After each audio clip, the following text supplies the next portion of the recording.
Mic check. Can you hear it? The energy of 1,000 possibilities. Vibrating through all of us. All here and now. All we need is who I am. Hennessy very special. Never stop, never settle. En décembre 2005, tu as participé à ton premier combat professionnel que tu as remporté. Tu en gardes quoi comme souvenir? Tu sais, je ne veux pas parler de ce combat en décembre 2005. Je veux parler. Ça, c'est une question qu'on me pose chaque fois. On me dit, Carlos, c'était quoi ton combat le plus dur, le plus difficile? Et les gens s'attendent à que je dise oui. Le premier. Anthony Joshua ou Povetkin, le russe, ou c'est pas moi, tu vois, des trucs comme ça. Mais il s'étonne quand je lui ai dit mon combat le plus dur, le plus difficile, c'était mon premier combat. C'était le premier. En amateur. Ah, en amateur? En amateur, okay. Ici à Douala. En amateur. Je peux te dire que, au fait, ce combat a fait de telle sorte que chaque fois quand je boxe, c'est maintenant que quand je boxe, quand je vais au point, je m'assois. Avant, je ne m'asseyais pas. Ça, par rapport à ce combat, ça m'a traumatisé. Parce que je suis allé... Non, le gars était violent, quoi. Le gars était violent. Il avait plus d'expérience que moi. J'avais fait quoi? Quelque chose comme 3 mois, 2 mois de boxe. Le gars t'a malaxé, comme on dit. Quand je vais au coin m'asseoir, première fois, je me lève, deuxième fois, je n'arrive pas à me lever. Mes jambes balançaient, tremblaient. Et quand je reviens au coin au 3e round, j'ai dit au coach, je ne peux pas m'asseoir. Si je m'assois là, je ne me lève pas. Je dis non, si je m'assois, je ne me lève pas. Parce que là, je n'ai plus de jambes. Il faut que je reste debout pour que mes jambes puissent me tenir après moi. J'étais fatigué. Je n'avais plus de jambes. J'étais essoufflé. Je voyais rouge. J'ai gagné ce combat, je te dis, Dieu est grand, Dieu merci. Je suis rentré chez moi. Donc même ton premier combat amateur, tu l'as gagné? Oui, je suis rentré chez moi, au fait. Pendant 1 semaine, je ne suis pas allé à ça. J'ai dit, laissez-moi ces histoires-là. C'est bon, quoi. La boxe, là, oui, la boxe, là, c'est fini pour moi. J'allais arrêter la boxe. J'ai dit, non, la boxe, là, c'est fini pour moi. Je suis plus là-dedans. C'est trop violent, quoi. J'en peux plus. C'était, mon Dieu. Je n'ai jamais oublié ce combat. C'était affreux. Tu te rappelles du nom du combattant, de ton adversaire? Je sais qui est le combattant. Si je me rappelle du nom, je me rappelle du nom, mais de son surnom. On le surnommait Watabele. Watabele? Ouais. Ça fait me un peu. Il s'appelait Watabele, c'est son surnom, ouais, c'est ça. Je me rappelle de son nom. Et ce qui est marrant, c'est que il avait plus d'expérience que moi. Je crois qu'il avait déjà été champion du Cameroun. Et quand je repars pour mon premier combat professionnel, le mec, il a toujours plus d'expérience que moi et il était champion de France. Donc, on aurait dit que ça se répète à chaque fois. Ça se répétait, ouais, mais par contre, le premier combat professionnel, ça va. Ouais, ça n'a pas été... Ouais, tu maîtrisais déjà. Ouais, Après au moins 75 combats en amateur et tu commences ton premier combat pro, quand même. Tu vois, quand même, tu as de l'expérience. Et quand tu as démarré en pro, tu as fait 4 ans sans défaite. Ouais. C'était, comment dire, on enchaînait en fait. Ce qui est marrant, c'est que je commence en pro avec, avec un promoteur. Donc, après le promoteur, il me laisse. Comme je ne veux pas dire qu'il me laisse, je veux dire il a quelques petits soucis de santé. On le dit, pour des raisons, pour ta sécurité, il vaut mieux que tu arrêtes du travail qui va te, tu vois, qui va te stresser. Qui va générer du stress. Voilà. Je commence à fonctionner qu'avec mon coach. Qu'avec mon coach, on gérait tout. Mon coach était comme mon coach, mon manager et tout. On faisait tout. Alors, on faisait le tour du monde. Parce que dans la boxe, c'est un peu, c'est un peu de la politique. Il faut dire que tous les boxeurs sont protégés. Les promoteurs protègent les boxeurs. Ils les font boxer qu'à la maison. J'ai fait le tour du monde. Je vais boxer partout. Parce qu'ils disent que bon, le mec, il n'a pas un promoteur. Il vient qu'à 2. À l'époque, mon équipe, c'était moi et mon coach. C'est tout. C'était pas comme aujourd'hui, quoi. Moi et mon coach, on arrive, ils disent, bon, c'est pas un boxeur connu, c'est pas un mec qui va faire quoi que ce soit. Ils sont qu'à 2, ce sont les mecs qui se débrouillent, quoi. Et on va, on les bat, on va là, on voit partout. Et un jour, on me remarque, quelqu'un dit, on a un combat pour toi au Canada, à Montréal. Un mec qui s'appelle Pérez. Il sort des loups légers pour monter en poids lourd. Parce que ce mec en loup léger, c'est un tueur. D'ailleurs, son dernier combat qu'il fait, il fait contre un Russe. Il met le Russe KO et le Russe reste 2-3 mois de coma à l'hôpital. quand il finit, il ne marche pas, quoi. Il est sur la chaise roulante comme ça, comme un monstre. Et tout le monde me dit, putain, Carlo, tu vas boxer Pérez, quoi. Franchement, gars, fais attention. C'est dangereux. Tu as vu son dernier combat? Le pauvre, il ne va plus jamais marcher, tout ça. Je dis, ouais, et alors? Je dis, oui, mais quand même, il est dangereux. Tout le monde le fuit, sauf toi. Pourquoi? Ouais. Et toi, tu vas le chercher en plus. Chez lui. Ouais. Je dis, pourquoi? Je dis, parce que j'aime le challenge, quoi. Je dis, au fait, du jour d'aujourd'hui, quand j'entre dans un ring, je suis tellement excité, je suis comme un gamin, quoi. Tu vois, j'ai envie. Les gens ne comprennent pas. Tu veux, on écoute, tu veux, ouais. J'y vais. Et je vois, déjà, quand je revois le mec, je dis, putain, il est trop petit, quoi, pour un poids lourd. Pourquoi il a quitté les lourds légers pour monter un poids lourd? Bon, bref, je m'en fous. Face to face. C'est là où le combat commence. Tu n'as pas ressenti la moindre peur? Non. Ouais. Je le regarde droit dans les yeux. La bagarre, je regarde, comme on dit. Il me regarde. Il cligne des yeux 2-3 fois. Dans ma tête, je me dis, ça y est, c'est bon, je l'ai eu, quoi. Tu vois? Au combat de face-to-face, si tu ne veux pas regarder son adversaire, fais juste comme Mike Tyson. Tu arrives, tu regardes un peu au sol, tu t'en fous, quoi. Tu t'en fous de ce qui est. Tu ne le gères pas. Ouais, tu ne le gères pas. Ouais. Mike Tyson faisait souvent ça. Il regardait son adversaire en face quand il était vraiment pissé, quand il les détestait, quoi. Et quand, le plus souvent, ça pétait. Mais quand lui s'en foutait, il disait, bon, bref, c'est bon, ça va être juste une formalité, quoi, il baisse la tête. Je n'ai pas envie d'affronter le ton regard. Ça vaut pas la peine. Sauf je regarde le mec, il regarde, il cligne des yeux. C'est vrai qu'il avait une tête à matin. Il était un peu comme Mike, quoi. Et après, ça passe, la pesée, ça passe. Les rings, on arrive premier round, on déroule, on jette deuxième round, on déroule, on jette troisième round. Là, on entre en action. Quatrième round, on appuie. Cinquième, on appuie. Sixième, on appuie. Septième, on appuie. Et comme on ne sait jamais, tu vois, il voit que j'ai la qui n'arrive pas, quoi. Il n'arrive pas à s'en sortir. Au début, c'était bien marqué 12 rounds, 2 rounds de 3 minutes. Au bout de 8 rounds, ils ont changé. Maintenant, c'était 10 rounds de 3 minutes. Je l'ai bien fouetté. Oui. Tu l'as écrasé à la machine. Et si on aurait fait 12 rounds, il n'aurait pas tenu 12 rounds. Au 10e round, j'ai dit, OK, au fait, on a été au 10e round. Déjà, on a sonné fin du match au 10e round.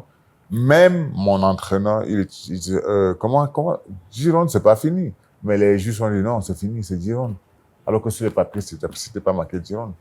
So, le boxeur de HBO, qui s'est fait déjà humilier.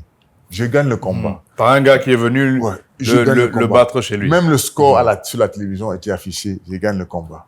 Tout affiché, je gagne le combat. Et ils viennent, ils disent, match nul.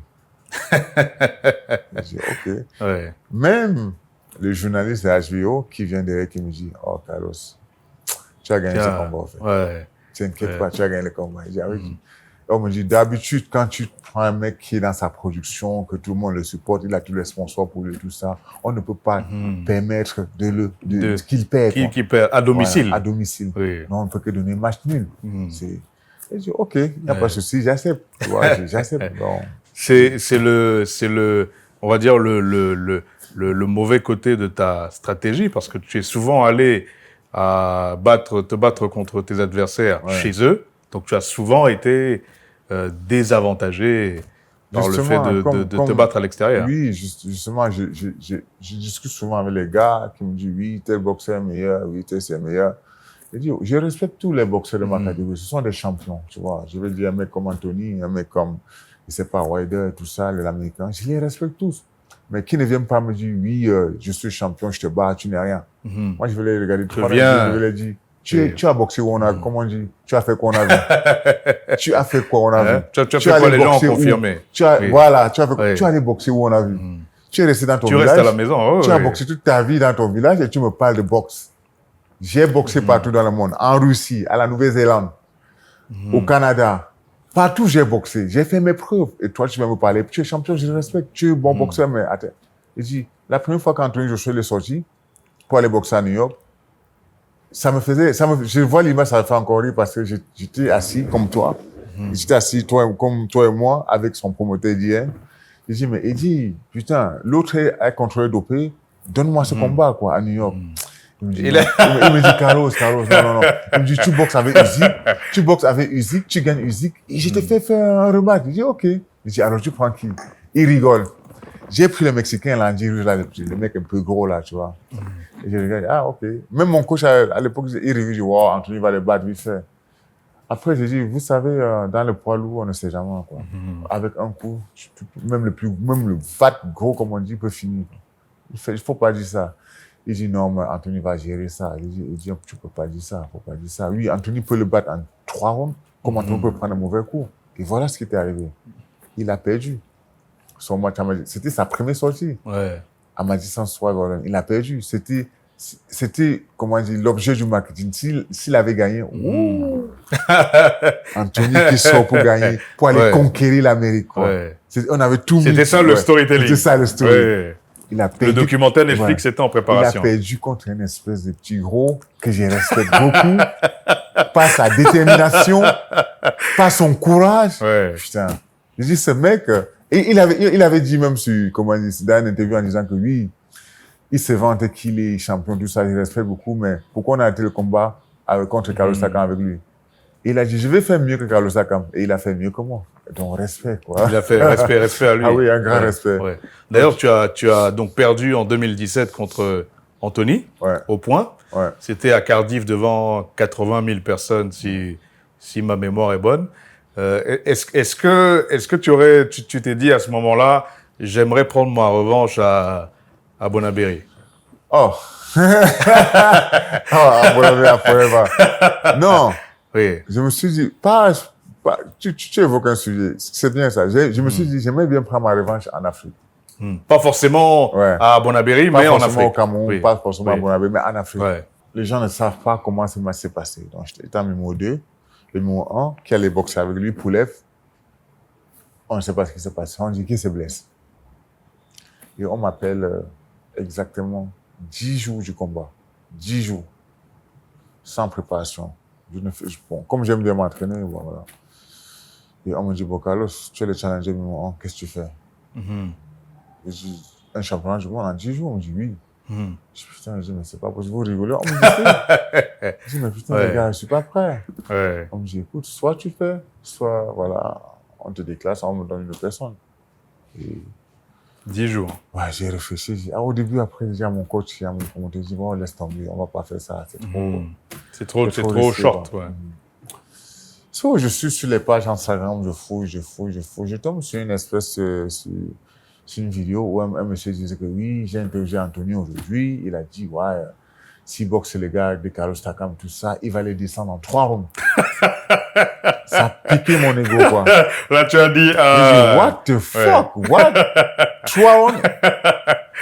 J'ai appelé mon coach, dit, Joe, faisons-le. Il dit, comment t'es? Je dis, faisons-le. J'ai appelé le promoteur, on appelle le promoteur. On met les choses en place vite fait. On appelle 2 sparring grands comme lui, qui boxent un peu comme lui. On commence les mises de gants. On a fait quoi? 3 ou 4 mises de gants, quoi. Parce que c'était un peu risqué. Si je fais une mise de gants, je me blesse, c'est bon. 3, 4 mises de gants, un peu risqué. On met les choses en place vite fait. Chaque matin, je me levais pour aller courir. Chaque matin, tous les 10 jours. Il fallait que je sois quand même prêt. Tous les matins, je me levais. Tous les matins, je faisais 10 km. Tous les matins. J'étais discipliné là-dessus. Je me levais à 5h30. Et je partais courir au bord de la manne, quoi, à Paris. Après ça, j'ai dit à mon coach, je suis prêt. Il dit, tu es marrant, toi, tu es prêt? Je dis, vas-y, tu me connais, quoi. Allons-y. Ouais, allons-y. On y va. Go. On arrive à Londres, conférence de presse. Après la conférence de presse, je descendais des escaliers avec Anthony. Je dis, what's up, bro? Je dis, good. Je dis, oh. Je dis, tu es bien, toi. You look good. Il dit, yeah, you too. On commence à papoter et tout ça. Je dis, frère, comment tu peux aller jouer au journal que tu me tapes en 3 rounds? Il me dit, comment? Je dis, tu as dit que tu vas me descendre au 3e round. Il me dit, Carlos, tu sais, je te respecte beaucoup, frère. Je dis, j'ai un grand respect pour toi, tes entraînements, tout ça. Je n'ai jamais dit ça toute ma vie. Il dit, mais comment ça, le journaliste? Il dit, quel journaliste? Il dit que... Je lui ai dit, il dit, non, mais je ne l'ai jamais rencontré, ce mec. Et dans ma tête, j'ai dit, putain, Anto, tu as essayé? Il dit, oui. J'ai dit, tout ça, whatever, j'ai déjà signé le contrat du match, je ne peux pas revenir en arrière, quoi. J'ai dit, allons boxer, c'est bon. Allons boxer, c'est bon, quoi. Il dit, ok, c'est bon. Bon, 10 jours pour préparer un championnat du monde. Même mon coach disait que ça, vraiment, je sais pas comment je vais faire, mais ça va être dur. Je dis, on s'en fout. Il a 2 bras, 2 jambes comme moi. On y va. On y va. Et on boxe. Bon, c'est vrai que les premiers, 3e, 4e round, un coup de tête, la carte se pèse, tu vois. Et 6e round, je m'accroche sur lui et en sortant, je prends une uppercut. Le 2e à 4 ici, ce côté. Je commence à pisser le sang. Et 7e round, c'est bizarre parce que je vois l'arbitre, au lieu de contrôler le match, il me regardait toujours. Je dis, mais pourquoi il me regarde que moi? Fais ton truc, quoi. En ce moment, il arrête, il me demande d'aller voir le docteur. Il va voir le médecin, il dit au médecin, je crois pas qu'il peut continuer, quoi. Il est blessé. Le médecin, il dit, non, il faut arrêter le combat. Le médecin lui dit, écoute, c'est moi le médecin ou c'est toi le médecin? Laisse-moi regarder M. Takam et après, je te dis si peut ou pas. Il me scrute et tout, il met le truc, il me dit, vous pouvez boxer? Je dis oui. Il dit, pas boxer. Et j'y vais. Après, Anthony me touche avec, je crois que c'est avec son direct de gauche, les 2 à 4, et ça commence à pisser. Bon, j'ai un tic, quand je boxe, je fais toujours comme ça. Les gens ne comprennent pas pourquoi. Et ils croient que j'ai su le sang. Ok. Et dans la foulée, les gens ne comprennent pas. Au fait, quand on boxe, souvent, on parle, on se charrie, quoi. Dans la foulée, Anthony me regarde et dit, hey, Carlos, I know you cannot see me, man. Stop that bullshit. Stop to box. I know you cannot see me. Il me dit, je sais que tu ne peux pas me voir. Arrête. Il dit, Anthony, tu crois que je ne peux pas te voir? Il dit, je sais que tu ne peux pas me voir. Tu es sur le sang chaque fois. Il dit, si tu crois que je ne peux pas te voir, avance d'un pas avec les bras bas et tu vas voir si je ne peux pas te voir. Il dit, avance d'un pas devant moi avec les bras bas, quoi. Comme ça, tu vas comprendre si je peux pas te voir. Pas. Et on est en train de causer comme ça et l'arbitre vient, il dit, oh, mais stop talking, box, tu vois. Et j'ai arrêté de parler et boxer, quoi. Là, on a boxé au bout de 9e round. Et quand le 10e round sonnait, mon coach me dit, OK, voilà ce qu'on va faire. Le 10e round, gère, juste tu gères, ne te dépense pas. Comme ça, au 12e round, on donne tout. Soit tu tombes, soit il tombe, c'est tout. Il dit, je veux pas que tu finisses ce match. Donne tout au dernier round. Essaie de gérer le 10e round et 11e round, on force un peu et 10e round, on donne tout. Le 10e round, je gère, je pars. Il me donne 3-4 enchaînements, il me touche. Et le 5e, 6e entraînement, je fais rotation. L'arbitre vient à m'arrêter. Il arrête le combat. Il dit, what the fuck? Il dit, mais are you serious? Are you serious? Attends, c'est quoi ça? On est où là? Il dit, mais non, c'est pas possible. Il dit, quoi? Dis-moi qu'est-ce qui se passe? Pourquoi tu as arrêté le combat? Il dit, Anthony, mais tu as vu quelque chose? Il dit, Carlos, I don't know. Il dit, c'est l'arbitre, je suis désolé, quoi. Il dit, putain, c'est pas possible. Tu as arrêté le match. Pourquoi? Dis-moi le pourquoi. Il n'a jamais, jusqu'aujourd'hui. Il n'a jamais pu justifier. Non. Il n'a jamais pu justifier. Il dit, qu'est-ce qu'il m'a protégé? Protégé de quoi? Il dit, vous protégez votre boxeur, pas moi, c'est tout. Parce qu'il commençait à tirer la langue. Et ça commençait à fatiguer, à taper dessus. 12, 10 rounds, 11 rounds, c'est pas facile. Ça devient dur. Ça devient dur. Quand toi, tu es en train de forcer à mettre quelqu'un. Parce que pour les gens qui se sont jamais même battus au quartier, se battre pendant 1 minute, déjà, c'est pas facile, hein. 11 rounds, 10 rounds, quand tu veux mettre quelqu'un au sol, il n'arrive pas à tomber. C'est celui qui n'arrive pas à tomber qui a plus d'avantage. Parce que lui, il se dépense plus que moi. So, il a arrêté le match, il dit, OK, c'est bon, il a gagné, j'arrête. C'est une défaite que tu gardes en travers de la gorge. C'est une défaite que je garde en travers de la gorge. C'est une défaite, ça, je peux pas te mentir. Même bon, moi, je respecte la décision de l'arbitre. Hein. Tu sais, je vais pas aller... Je respecte la décision de l'arbitre. Je veux juste que les arbitres, souvent, à certains moments, qu'ils puissent voir que, voilà, le mec, il s'est entraîné toute sa vie pour avoir une opportunité de gagner cette ceinture championnat du monde. Il ne faut pas venir juste arrêter un combat parce que tu as vu le mec reculer. Non, c'est bon. C'est bon. Après, on va me dire, oui, mais il faut qu'on protège les athlètes. Oui, je ne refuse pas qu'on protège les athlètes. Mais on ne sait pas ce que j'allais faire derrière. Étant donné que j'avais fait esquiver 2 coups, je sortais, il a attrapé. On ne sait pas. Peut-être même qu'il est temps de revoir un peu les règles. Est-ce que c'est normal que l'arbitre puisse décider seul à ce moment-là, sans l'avis du justement, médecin? Moi, aujourd'hui, j'aurais préféré qu'il y ait ce genre de situation, que les arbitres qui sont dans le coin, qui se décident si vraiment on va arrêter ou on va continuer. Les arbitres qui sont dans le coin avec l'arbitre central. Qu'il y ait une concertation avec le médecin. Oui, une concertation, il dit, OK, qu'est-ce qu'on fait? C'est une arrêt prématuré ou on continue? Pourquoi qu'on laisse tout pouvoir à l'arbitre central? Non. Quand ces situations arrivent, oui, ils se concertent, ils en parlent, quoi. Ouais. Donc, C'était malheureusement ça. En tout cas, je suis sûr que tu n'as aucun regret et que... Non, pas du tout. Pas du tout. J'ai pas de regrets. Je n'ai jamais eu de regrets pour moi. J'ai pas de regrets, non. J'ai fait ce qu'il fallait. Voilà. Déjà 10 jours de prépa. Ouais. 10 jours de prépa seulement et le fait, scénario. En Angleterre, ils avaient dit que on m'a averti des mois en avance. Mais quand les journaux anglais ont appris que j'ai préparé ce combat en 10 jours, ils étaient scandalisés. Ils ont dit non, c'est pas possible. Ouais. J'ai dit merci. 10 jours. Ils disent non. Parce qu'ils voulaient cacher la réalité. Déjà, 10 jours. Ouais. Parce qu'ils disent comment un mec qui fait 10 jours de combat, il arrive à mettre ce mec. Il arrive, ouais. Tu vois, à emmener ce mec à le mettre en difficulté, Ouais. de telle sorte qu'on arrête le match. Ils ne comprennent pas. Donc, c'est là où, c'est de là que j'ai conquis mes fans en Angleterre. C'est ça, parce que tu es une immense célébrité en Angleterre. Ouais, en Angleterre, beaucoup plus qu'en France ou au Cameroun. Ouais. L'Angleterre, c'est... Ouais, mais l'Angleterre, c'est ma fanbase. Énorme. Elle est là-bas, Je ne peux pas aller à Londres, aller marcher comme ça, comme je marche en France ou whatever. Ouais. Non, ils vont toujours dire, oh, Carlos Takam, is that you? Yeah. Non, that's not... Ouais, tu vois. Parce qu'il y a une vraie passion pour le sport en général en Angleterre. Oui, si tu on me pense demandes... souvent que c'est que le foot, mais c'est pas vrai. Non, si tu me demandes que les supporters, quels sont les plus grands supporters du monde? C'est les Anglais. Les Anglais, ils te supportent partout où tu vas, ils vont te suivre. Ils sont là. Ils sont là. Ils sont là. Ils Déjà sont sur la imaginé gueule, 80 000 personnes oui. devant un match de boxe, c'est énorme. Hein? C'est énorme. C'était grandiose, quoi. Tu vois, c'était inimaginable. Tu vois. Dans un stade plein à craquer, ça criait de partout. Après, tu vas me demander, putain. Je suis pas sûr que beaucoup de joueurs de foot aient déjà joué devant 80 000 personnes. Hein. Les stades de foot, c'est 40, 60 000 places. Bon, allez, pour les gros... Après, beaucoup de monde me demande, alors, ça ne t'a pas un peu... C'est pas m'a bluffé ou c'est pas moi, tu n'as pas eu peur ou quoi que ce soit à de voir le monde dit. Au fait, c'est que vous ne comprenez pas, c'est que j'étais tellement dans ma bulle que après que je suis reparti là-bas, quelques mois après, je me suis rendu compte que donc j'ai boxé dans ce stade.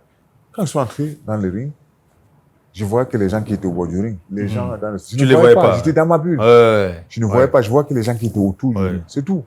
Tu étais concentré sur ton adversaire. J'étais concentré sur mon adversaire. Je n'entendais pas les gens crier parce que si tu entends les gens crier, tu vas te perdre. Tu vas être dispersé. Il n'y a qu'un seul cri que j'écoute, que j'entends. Parmi tous ces cris, il n'y a qu'une seule voix que j'entends, la voix de mon coach. Une voix au milieu de 80 000. Une voix au milieu de 80 000. Ouais. Tu réussis à capter ce qu'il dit. Oui. Ouais. Avec le temps, j'ai appris. Ouais, il faut rester concentré sur sa voix à lui. Avec le temps, j'ai appris. Ouais. Au début, c'était un peu difficile parce que quand tu vas boxer avec des amis, ça crie par-ci. C'est 80 000 personnes. On te dit, oui, Carlo fait ça, oui, les amis te crient, fais ça, non, ne fais pas ça. Du coup, tu es un peu désordonné. Ouais. Avec le temps, tu as appris à te concentrer. Une voix, sur une seule voix. D'ailleurs, l'année d'après, tu t'es rebattu à Londres, cette fois-ci à la salle auto que Wizkid vient de remplir 3 fois de suite. Ouais. En fait, l'Angleterre, moi, c'est, comment dire, comme un Anglais me disait, l'Angleterre, toi, c'est une histoire d'amour avec les fans. On t'aime ici, tu es ici le bienvenu, quoi. Et ils ont compris, les promoteurs anglais, ils ont compris que voilà, s'ils veulent avoir un bon spectacle, il faut qu'ils amènent Carlos Takam. Comme je dis, l'Angleterre, c'est comme c'est ma maison. C'est une seconde maison, quoi. C'est comme je dis, tu joues. Quand je viens en Angleterre, c'est pas que je boxe à l'étranger. L'Angleterre, je boxe à domicile. Mais d'ailleurs, pourquoi être allé t'installer à Las Vegas et pas en Angleterre? Je suis allé m'installer à Las Vegas parce que je voulais réaliser mon deuxième rêve quand j'ai commencé la boxe. Boxer à MGM Grand comme main event. Et MGM Grand se trouve où? À Las Vegas. C'était ça le point, en fait. Et aussi, je voulais changer d'air. J'ai conquis le public américain. En fait, les Américains savent que non, il y a un poids lourd qui vient d'arriver. Il y a Carlos Takam. Yeah. Comme on dit, the dog in the house. Je suis là, je suis arrivé. Donc, du coup, je suis arrivé. Heureusement, comme on dit, dès les premières années, j'ai pu réaliser mon rêve. J'ai boxé à MGM Grand. C'était pas facile. La situation était difficile à cette époque. Parce que j'ai préparé ce combat et une semaine avant le combat, j'ai perdu mon papa. Pendant la préparation, j'ai perdu mon papa et du coup, j'étais un peu dévasté. Je ne savais pas si j'allais boxer ou pas. J'ai dit à mon coach, je ne vais pas boxer mon papa, il faut que j'entre au Cameroun. C'était à l'époque où il y avait beaucoup de Covid, on ne pouvait pas voyager. Je suis resté chez moi, j'ai dit, oh my God, qu'est-ce que j'ai fait? J'ai appelé ma famille, tout le monde pleurait, je dis, comment j'ai fait? J'ai tout fait, je ne pouvais pas. Je suis resté après 3 ou 4 jours avant le match. J'ai fait ces rêves avec mon père, on était assis comme toi et moi en train de rigoler et tout, en train de manger, parler et tout. Et mon père m'avait toujours dit, il avait fait une interview sur Canal+, il avait dit non, il faut qu'il change sa façon de boxer. Il n'y a pas de ronde d'observation. Quand tu entres dans les rings, il n'y a pas de ronde d'observation. Tu avances sur l'adversaire et boum, c'est fini. Cette vidéo-là, c'est toujours, tu vois, il avait fait ça sur Canal+. Pourquoi tu tournes, mon frère? Faut droit au but. Ouais, justement. Et du coup, j'ai parlé avec lui comme tu es assis avec lui comme ça dans mon rêve. C'était comme réel. Il me dit, tu vas boxer, non? Et j'ai dit, attends, je ne comprends pas. J'ai dit, mais t'es mort, quoi, tu vois. Il dit, je suis là, tu vas boxer. Il dit, le combat, c'est dans 4 jours. Et j'ai dit, je boxe. Il dit, non, mon fils, tu vas aller boxer. Il faut que tu ailles boxer. Ouais. Il dit, il faut que tu sois un homme. Il ne faut pas que tu pleures, tu pleurniches comme un gamin. Tu as grandi, quoi. Tu n'es pas le petit gamin que j'avais laissé au village qui pleurait, qui courait derrière la voiture. C'est la voiture que papa rentre avec toi. Ouais. Il dit, tu vas aller faire ce match et tu vas gagner comme je l'ai toujours souhaité. Tu vas boxer comme je l'ai toujours voulu, quoi. Et dans ma tête, au fait, je ne comprends pas. C'est un peu le trou. Parce que je dis, dans ma tête, mais mon père, il est décédé. Est-ce que c'est un rêve? Est-ce que c'est vraiment lui qui m'a parlé? Ouais. Et ça sonnait comme frère, quoi. Il me dit, non, tu vas aller boxer comme je t'avais dit. Il faut que tu boxes comme ça. Il n'y a pas de ronde d'observation. Tu entres sur lui, boum, tu finis, tu pars. C'est comme ça. Et ces rêves ça ne pas trop, genre 2 minutes. Et du coup, je me lève, quoi, sur mon lit. Et je dis, waouh, c'était bizarre, quoi. Je dis, merde. Il était 3 heures du matin. Je texte mon coach.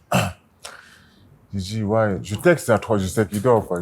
Il va se lever sûrement le matin pour regarder son semaine. Je le texte, je dis, ouais, whatever, on va faire ce combat, quoi, tu vois, je m'en fous. Je dis, par contre, je veux des t-shirts avec des photos de mon père quand on lance dans le ring et quand on sort dans le ring. J'ai fait ce t-shirt avec un petit mot et tout ça. Je suis allé, j'ai gagné mon combat proprement avec mon t-shirt et tout. Et le joueur me dit, oui, on voit que tu as mis une photo de ton papa. Il est décédé. Je dis, oui. Il dit, j'ai perdu mon père il y a 1 semaine avant le combat. Et le joueur me dit, waouh. Et vous avez boxé? Je dis, j'ai boxé parce que mon père, il m'a demandé de boxer. Sinon, je ne serais pas là aujourd'hui parce que j'avais décidé de ne pas boxer. J'ai causé avec lui. Il me dit, écoute, mes condoléances, on comprend que c'est dur. Il dit, aujourd'hui, je ne vais pas pleurer parce que j'ai eu une conversation avec mon père. Il m'a dit, tu ne pleures pas. Il m'a dit, je ne veux pas que tu pleures. Il m'a dit, tu es l'aîné. Si tu pleures, qu'est-ce que tes petits frères vont faire? Il dit, tu prends soin de tes petits frères. Tu restes focus sur ce que tu fais le plus mieux. Maintenant, la famille, elle est à toi, quoi. Donc, prends soin de tes petits frères. Donc, ne pleure pas. Ne pleure pas devant eux. Tu n'as pas le droit de pleurer devant tes petits frères. Même si ça fait mal. Ça m'a vraiment... La mort de mon père m'a beaucoup touché, en fait, parce que c'était... Comment on dit, ça remonte là-dedans. Ça a brisé quelque chose en toi. Donc, mon père, le jour qu'il est mort, il m'appelle. J'étais à la salle de sport. J'étais en train de faire des pattes de leçons. Je vois mon téléphone sonner. Je dis à mon coach, it's my father. Oh, whatever. I'm going to call him when I finish, OK? Je vais l'appeler quand j'ai fini. J'ai fini les entraînements, le temps de lâcher les bandes et tout ça la nuit. Et je dis, wow, je suis fatigué. Je dis, OK. Et dans ma tête, je dis, OK, papa. OK, papa, je t'appelle quand j'arrive à la maison. Je prends ma douche, je t'appelle. J'arrive à la maison, je prends ma douche, je viens, je prends le téléphone, je vais appeler, je prends le regard. Je vois, il est 1h du matin. Il était à l'hôpital. Il est 1h du matin. Je dis, sûrement il doit être en train de dormir. Je l'appelle pas. Je l'appelle demain. Je dépose mon téléphone, je vais me coucher. Au bout de 2 heures, mon téléphone commence à sonner, ça sonne. Je sens comme ting, les messages. Je dis, il me dérange, quoi. Je mets sur vibreur. À 3 heures du matin, ça vibre. C'est pas possible. Je dis, mais pourquoi il m'appelle à cette heure-ci? C'est pas possible, je comprends pas. Je prends mon téléphone, je vois, il y avait au moins une 50aine d'appels. Il y avait au moins, plus de 60 messages. Le premier message, j'ai vu ça, ça faisait 3 minutes. Je clique dessus, je tape. C'est ma petite sœur qui m'écrit, dit, papa est mort. Oh putain, tu n'imagines pas le choc. Il dit, papa est mort. Alors là, sur le coup, je ne comprends pas. Je reviens en arrière, je dis, dont le vieux m'a appelé là, tout à l'heure, c'est des mots, quoi. C'était pour me dire quelque chose. Je n'ai pas pris le téléphone. Ça m'a tellement mangé, frère. J'étais chez moi tout seul dans la nuit à 3 heures du matin. J'ai tellement pleuré que j'ai fait m'étouffer, quoi, tout seul. Je n'arrivais pas à respirer. Ça montait. J'ai crié. Même le voisin, il a toqué pour me dire, Are you okay, Carlos? J'ai crié, mais je ne comprenais pas ce qui s'est passé, quoi. Je ne comprenais pas. Je suis resté à la maison chez moi pendant 3 jours sans sortir. Tout le monde me cherchait. Mon coach est venu toquer. Il a ouvert la maison. Ça sentait, quoi. C'était pourri et tout. Et il me dit, mais qu'est-ce qui se passe? J'ai dit, j'ai perdu mon papa. Il dit, non, ouais. J'ai dit, I lost my father. He said, come on, man. You cannot stay here like that. I said, what do you want me to do? Il me dit, non, je ne peux pas rester tout seul. Je dis, non. Je dis, je veux pas quitter ici. Je vais rester chez moi. Je veux pas. Il me dit, tu fais quoi? Tu as mangé? Je dis, non, ça fait 2 jours, je n'ai rien mangé. Je passe tout mon temps à pleurer. Je passe tout mon temps à vomir.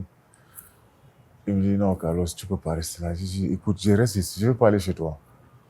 Je dis, OK, je vais appeler les femmes de ménage pour qu'ils fassent au moins le ménage, pour qu'ils te préparent à manger. Je dis, OK, tu fais ce que tu veux, quoi. Tu vois, je dis, laisse tomber. Fais ce que tu veux. On fait les ménages, on fait les trucs et tout. Je suis là, je suis comme un zombie, quoi. Je ne comprends pas. Ce qui me manque, c'est le coup de fil que j'ai pas pu prendre. Parce qu'il faut dire ce qu'ils veulent. Souvent, quand les gens m'appellent, je dis toujours là, je réponds toujours, j'appelle. Ça m'a coûté cher. Ouais. Aujourd'hui, je comprends que ça m'a coûté cher, quoi. Ça, c'est pas mon... Oh, putain, fait chier, quoi. J'étais mal. Oh my God. Ouais. Mais il est fier de toi, c'est certain. Lui qui ne voulait pas forcément au début que tu fasses de la boxe, mais c'est lui qui est un peu le déclencheur de tout ce qui s'est passé. Parce que si le petit garçon que tu étais n'avait pas trouvé ces livres de karaté, tu serais peut-être pas devenu le boxeur que tu es aujourd'hui. Ouais, tu sais, mon père, pour moi, c'était, comme on dit souvent, nos papas sont les héros, quoi. Mais pour moi, c'est pas un héros, c'était un super héros. C'était un Avenger. Ouais, un Avenger, c'était un super héros. Pour moi, lui, il était indestructible, quoi. Rien ne pouvait l'atteindre. Et j'étais mal. Quand il était malade, mon petit frère dit, on va aller le mettre à l'hôpital. J'ai dit non. À l'époque, avec tout ce qui s'est passé dehors, tu mets quelqu'un à l'hôpital, Corona, il meurt. Ouais, non. Je dis, ne fais pas ça. Et ça m'a beaucoup fait mal parce que dans ma tête, je me suis dit, putain, il est allé à l'hôpital, on l'a mis le Corona, il est mort, quoi, tu vois. Et je disais que quand je vais rentrer au Cameroun, je vais aller dans cet hôpital, je vais tout casser, tu vois. D'ailleurs, même le docteur qui le suivait m'a écrit sur Messenger sur Facebook en me disant, oui, champion, salut, comment tu vas? Je suis le docteur qui a suivi ton père jusqu'à ces derniers jours. Si tu as le temps, on peut prendre un verre, tout ça. Ça m'a beaucoup touché. Je ne l'ai pas encore répondu, mais avant de partir, il faudra qu'il rencontre ce jeune homme. Que tu le vois. So, j'ai pleuré, j'ai dit, pourquoi vous l'avez amené à l'hôpital? Pourquoi? On l'a tué, on l'a mis. Je me suis dit, c'est le corona, on l'a mis, injecté dessus. C'est bien après que ma mère m'a expliqué, ton père est mort d'une maladie. Il était malade. Le docteur lui donnait 1 an pour vivre. Il a vécu 7 ans. Donc ton père, c'était un roc. Il a vécu 7 ans avec ces maladies qu'on l'a donné 1 an. Donc c'est pas le corona qui a tué son père. C'est pas l'hôpital qu'on l'a tué. Il est mort de cette maladie. Il a vécu pendant 7 ans, donc on lui donnait 1 an. Donc ne sois pas... Faut pas avoir la rage contre l'hôpital ou contre le docteur, quoi que ce soit. Voilà, c'est pourquoi ton père est mort. C'est là où j'ai compris, quoi. Je me suis calmé parce que j'étais dans la colère. Je me suis calmé, j'ai dit OK. Et l'homme fort qu'il était, il ne vous l'a pas dit pour ne pas vous inquiéter. Voilà, c'est ce que ma mère a dit. Il dit à aucun de ses enfants pour ne pas nous inquiéter. Parce que depuis 7 ans, il est malade. Et chaque fois quand il vient, je le vois, il rigole. Le pire dans tout ça, c'est que mon père, lui, je l'avais acheté un vélo. Et chaque matin, il prenait son vélo à Bonabéry. Il pédalait, il partait tourner au rond-point des dos, il revenait. Tous les jours, ma mère disait, papa, arrête, tu es malade. Tu veux mourir maintenant? Il dit, moi mourir? T'es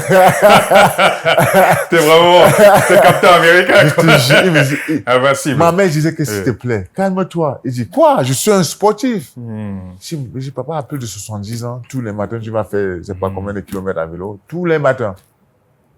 Et ma mère dit, c'est ton père, quoi. Il est têtu comme un an, il veut rien entendre, il veut faire son sport. Non. Mon sport après tout. C'était ça, mon père, quoi. S'il était en face de toi aujourd'hui, tu lui dirais quoi?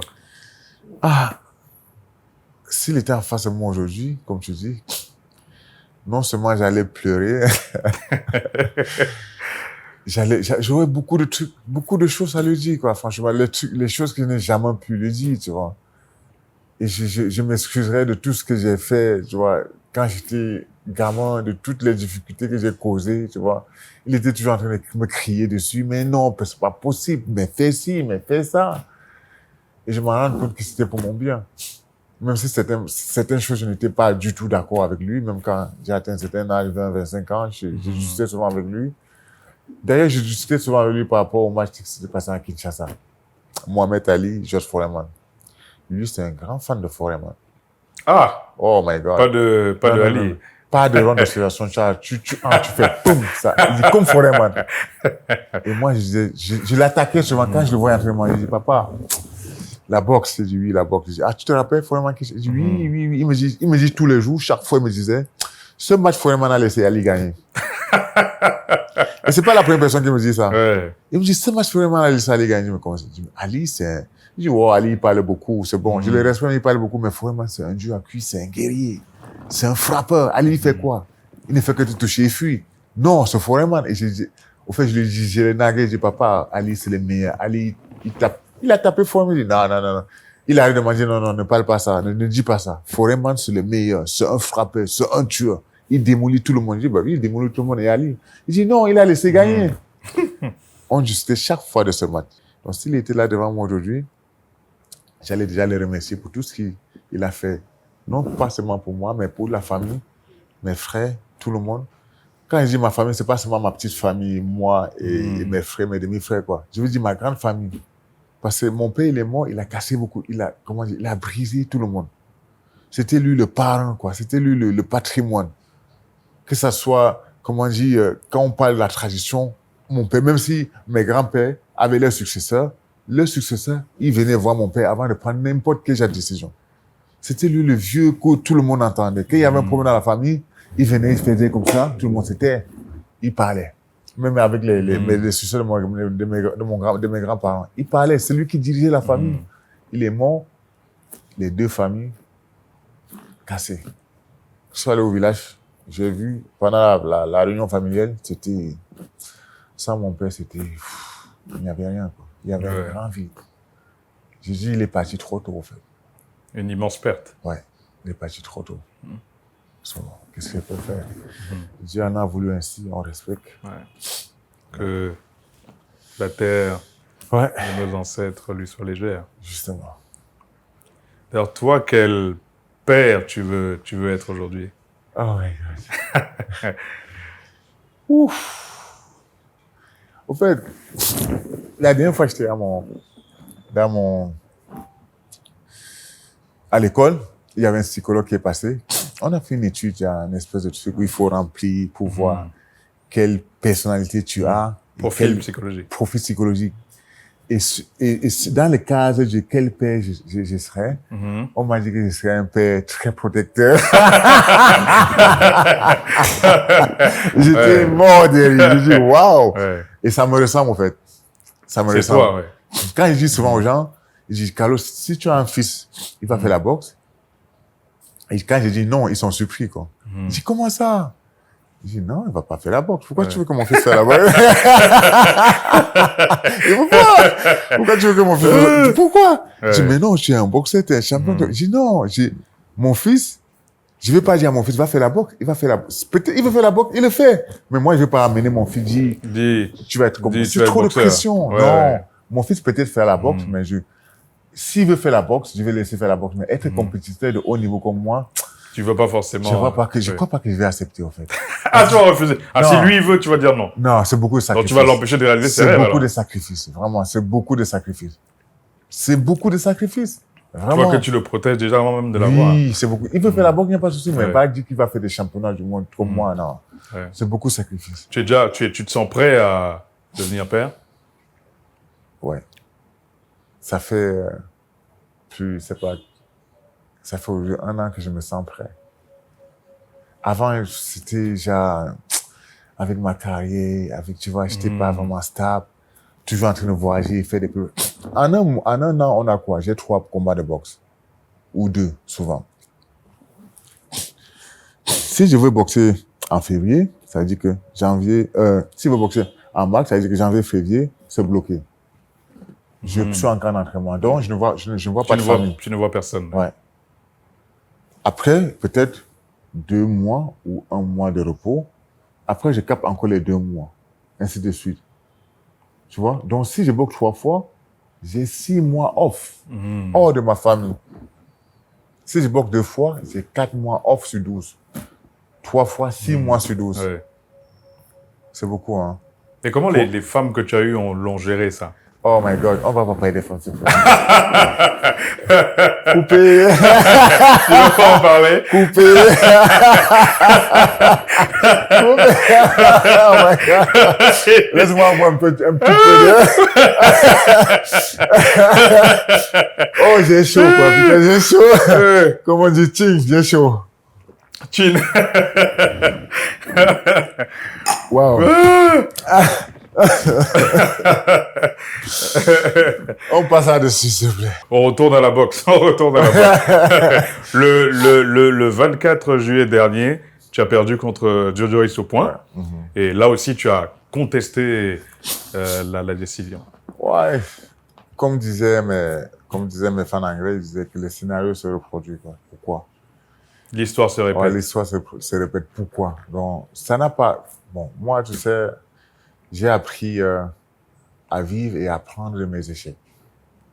C'est un échec, oui, mais j'ai appris pas mal de choses. J'ai appris beaucoup de choses, quoi, tu vois. So, pour moi, c'est pas, comme Nelson Mandela disait, on ne paie pas, on apprend. So, j'ai appris beaucoup de choses. Ça va, c'est un match, c'est un combat de boxe. Il a gagné, on a arrêté, il n'y a pas de souci. L'arbitre a arrêté aussi, un peu comme celle d'Anthony. D'ailleurs, ça crée. Il y a eu dans tous les réseaux sociaux en Angleterre, des médias, tous ils ont parlé de ça pendant des semaines. En disant que Carlos Takam, l'un des boxeurs les plus populaires d'Angleterre, pourquoi est-ce que ces matchs se finissent toujours comme ça? Point d'interrogation. Les journaux ont marqué ça. Laissez-le se battre, laissez-le finir. Laissez-le finir. Il y a plein qui m'ont écrit sur Instagram en disant on voudrait que tu nous donnes l'adresse de cet arbitre pour qu'on aille lui poser des questions pour qu'il on veut l'adresse de l'arbitre. Visite de courtoisie. Petite visite de courtoisie. On veut l'adresse de l'arbitre. Donc, du coup, ils me disent, oui, ok, Carlos, faudra que tu reviens. Tu boxes quand? Tu reviens quand en Angleterre? Je dis, je reviens très bientôt, quoi. Donc. J'ai un truc qui va te faire rigoler. J'ai fait un premier entraînement de boxe il y a quelques semaines. Yep. J'ai trouvé une salle, je suis allé voir un coach et il m'a donné mon premier cours, du coup. Et j'ai récupéré mes premiers gants, tu vois. Oh, God. Donc, j'espère que tu vas aussi me donner quelques cours de temps en temps pour m'aider. Bon, j'ai pas l'ambition de devenir un grand champion comme toi, mais je veux boxer aussi un peu de temps en temps. Il n'y a pas de souci. Ça sera avec plaisir. Et moi, je voudrais bien aussi t'offrir une paire de gants que je n'ai pas amené tout de suite là aujourd'hui. J'ai dit, je voulais t'offrir une paire de gants, mais j'ai pensé à une chose. J'ai dit, une paire de gants, on va sur une paire de gants. Genre, une paire de gants qu'on a acheté, on donne aux gens. Au fait, j'ai un Brown. J'ai ma marque qui fabrique des paires de gants et des sacs de boxe. OK. Qui s'appelle comment? Takam. Ça s'appelle Tiki. Ouais. Donc, on le vend aux États-Unis et en France. Pas au Cameroun pour l'instant. Pour l'instant, non. C'est vrai que beaucoup de gens ici me demandent, tu sais. Franchement. Bon, je vais retirer le gant pour qu'on puisse faire le chin final. Merci encore. D'accord. C'était un plaisir. On se dit à très bientôt. À très bientôt. Et la ceinture, on l'attend, mon frère. D'accord, pas de souci. Tiens. J'adore cette émission.